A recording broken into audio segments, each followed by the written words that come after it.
क्या कहेंगे अब आप ज़मानत की मंजूरी के हवाले से, और फिर बाद में हम ये डिस्कस करेंगे कि क्या शहबाज गिल साहब अब जेल में, क्योंकि वो नहीं रहेंगे, नहीं रहे जेल में, रिहा हो चुके हैं, एक आज़ाद शहरी हैं, तो क्या वो अपने ऊपर हुए जो तशद्दुद, जो मुबैना तशद्दुद जिसकी बात की जाती है, उसके हवाले से अदालत से रुजू कर सकते हैं, और किस कानून की बुनियाद पर वो रुजू कर सकते हैं? ये बड़ा एक मुतनाज़िया केस था जो अब अपने इख्तिताम पर पहुंच गया, जो इनकी बेल का और इनकी हिरासत का मामला था। देखें, इनकी जो पोस्ट अरेस्ट बेल थी उसको पहले समझने के लिए पहले हम ये देख लें कि पोस्ट अरेस्ट बेल जब अदालत देती है तो उसका क्या जवाज़ होता है, किस ग्राउंड पे या किस बेसिस के ऊपर एक पोस्ट अरेस्ट बेल ग्रांट होती है। तो जो फंडामेंटल प्रिंसिपल है पोस्ट अरेस्ट बेल का, वो ये है कि जो मुजरिम के ऊपर या सॉरी जो मुलजिम के ऊपर जो केस बनाया गया हो, जो एफआईआर दी गई हो, जो उसकी एफआईआर की थोड़ी बहुत तफ्तीश की गई हो, उस सारे से ये नज़र आए कि ये केस एक फर्दर इंक्वायरी का केस है। अब इसका ये मतलब फर्दर इंक्वायरी से बिल्कुल ही नहीं होता कि ये अदालत ये तस्लीम कर ले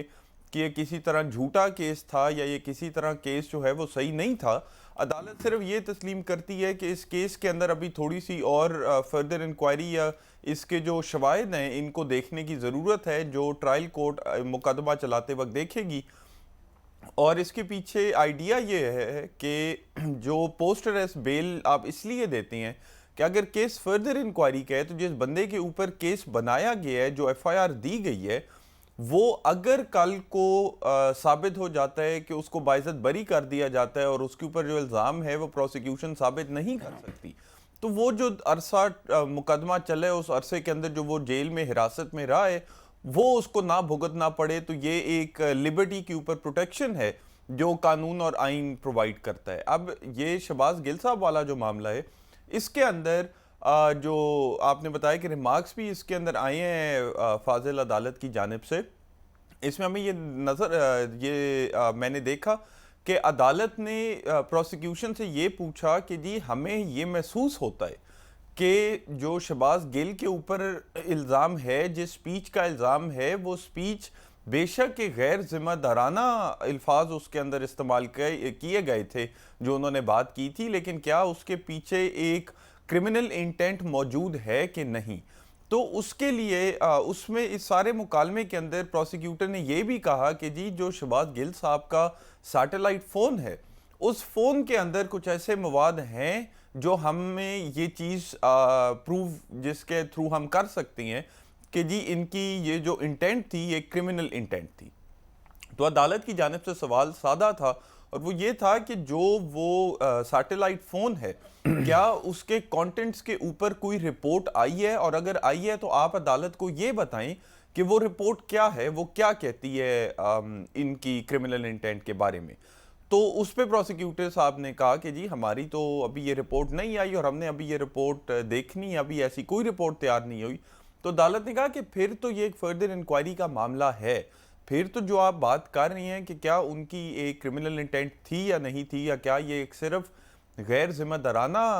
उन्होंने बात की है, उसको क्रिमिनल इंटेंट में प्रूफ करने के लिए अभी तो फिर एविडेंस रिकॉर्ड होगी। आप जो रिपोर्ट या जो भी है वो एविडेंस में लेके आएंगे, ट्रायल कोर्ट जो है वो इसको देखेगी, मुलाहिजा करेगी, जिरा होगी, बहस होगी और उसके बाद ट्रायल कोर्ट एक फैसला देगी। तो फिर ये फर्दर इंक्वायरी का ही मामला नज़र आता है और इस बिना पर उनको वो फर्दर इंक्वायरी का क्योंकि केस इस्टेब्लिश हो जाता है, तो इस बिना पर उनको अदालत ने बेल जो है वो ग्रांट कर दी। बिल्कुल ठीक है फैज़। इसमें सबसे जो इम्पोर्टेंट चीज़ है वो शहबाज गिल साहब की हिरासत के दौरान जो है वो मुबैना जो है वो तशद्दुद के इल्ज़ामात भी लगाए गए, और एक जगह पर सुना तो उन्होंने कहा था कि उनके साथ ज़्यादती भी हुई है। और इस हवाले से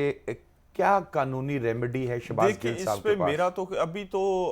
जहाँ तक मेरी इंफॉर्मेशन है कि सुप्रीम कोर्ट ऑफ पाकिस्तान में एक 3 जजेस पे मुश्तमिल बेंच जो है वो इसी एक पिटिशन पे शहबाज गिल साहब के टॉर्चर के बारे में एक पिटिशन दायर की गई है, उस पर समाअत करेगा। गालिबन आज 11 बजे उनकी वो क्या नाम है शुरू होनी थी। तो अब उसका क्या नतीजा निकलता है और उसका क्या वो निकलता है, वो अब ये समाअत सारी जो है वो हम आगे जाके हमें तो नजर गिल आता साहब है। जो है वो अब अदालत से रुजू कर सकते हैं? देखिए, मेरा तो ख्याल ये है कि गिल साहब के अदालत से रुजू करने से पहले ही हुकूमत को या हमारी फाजिल अदलिया को एक इसके ऊपर जेआईटी या एक कमीशन बना देना चाहिए, क्योंकि ये बड़ा मुतनाज़ा मसला खड़ा हो गया है। इसके अंदर हमारे इमरान खान साहब पे जो कंटेम्प्ट लगी वो भी इसी चीज़ के अंदर से निकल के आगे बढ़ती बढ़ती ऐसे बयानात आ गए जिस पे कंटेम्प्ट लगी, हुकूमत की तरफ से सफाइयाँ पेश की गई, अपोजिशन की तरफ से तनकीद की गई और बहुत ज़्यादा इसके ऊपर एक तनाज़ा खड़ा हो गया था। तो मेरी नज़र में इसके ऊपर एक जेआईटी बना के इसको once and for all settle कर देना चाहिए कि क्या ये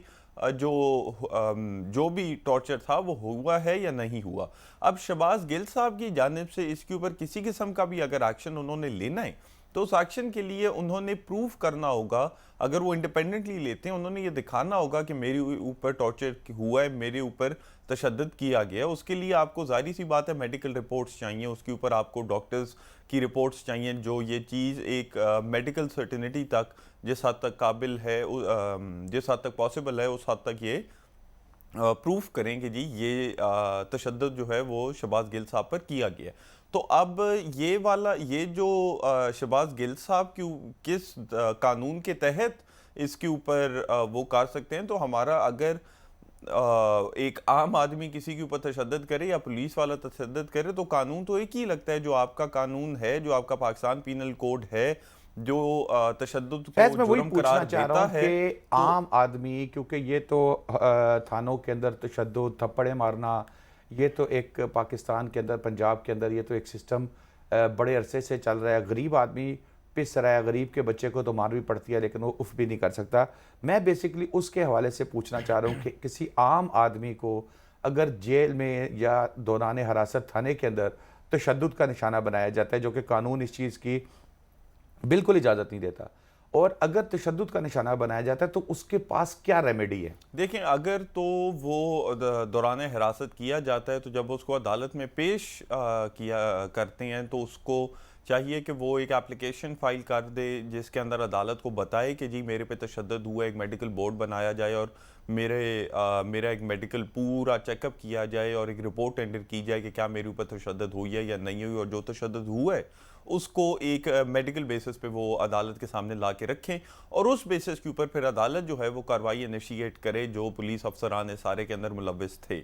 अब बात यह है कि क्योंकि तशद्दुद आपने प्रूव, एक फ़िज़िकल टॉर्चर आपने प्रूव करना है तो फिर आपने एविडेंस प्रोवाइड करनी है उस फिज़िकल टॉर्चर की। आपने एक मेडिकल बोर्ड के थ्रू या एक डॉक्टर के इन्वेस्टिगेशन के थ्रू आपने डिटर्मिन करवाना है कि जी ये ज़ख़म है जिस्म पर, या ये हुआ है या ये नहीं हुआ, ये सारी चीज़ें। और मेरे ख्याल में इसको एक अगर हम एक ब्रॉडर पर्सपेक्टिव से देखें तो उसके अंदर अदालत की प्रोएक्टिवनेस और जो मुल्ज़िम है उसकी अपनी प्रोएक्टिवनेस के अलावा मुझे लगता है कि एक जनरल सिस्टम की भी प्रोएक्टिवनेस, जो हमारी इन्वेस्टिगेशन की टेक्निक्स हैं पुलिस की, जिसके अंदर मेनली सिर्फ यही है कि बंदे को बांध के उसको मारें जब तक वो जो है वो एक